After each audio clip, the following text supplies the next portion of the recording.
and it's too exciting for you to not know. After 20 years of construction and $1 billion, the Grand Egyptian Museum is alive,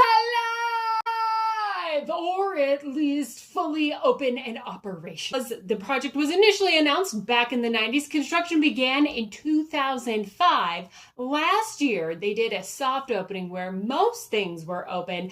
November 1st, 2025. They had a grand opening celebration spectacular that you need to watch because it's mind-blowing. So it is the largest archaeological facility in the world and has the most advanced conservation lab on the planet. They have labs specializing in wood, metal, stone, and mummies. I didn't even know that you could do historic preservation on mummified remains, but apparently you can. And GEM has a lab where they can take care of all of the mummies in there. Oh, it just makes my museum-loving heart. The other thing about GEM is, it's huge, like absolutely gigantic for scale.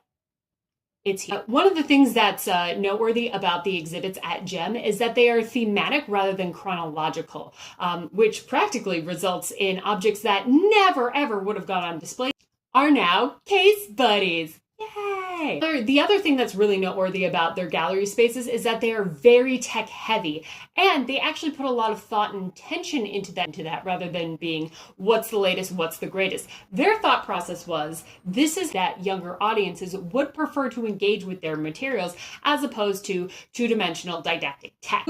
I just hope that they have a super gigantic tech budget because, in a couple of years when all of this new and exciting tech just seems boring and old-fashioned, they will have to upgrade in order to keep engaging their audiences this way and not be considered the granny of music.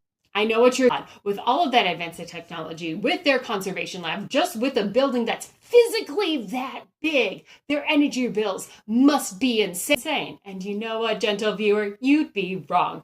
Because this building is insanely I don't want to get this wrong, so here are the notes. The GEM's building and passive cooling, optimized lighting, a reflective roof, and is apparently a solar power plant, which honestly for a building in the desert is not that surprising and a very smart use of your environment.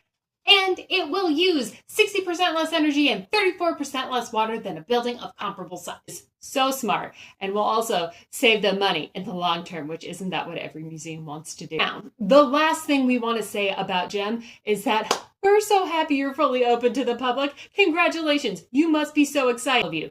And we wish you the best of luck because you guys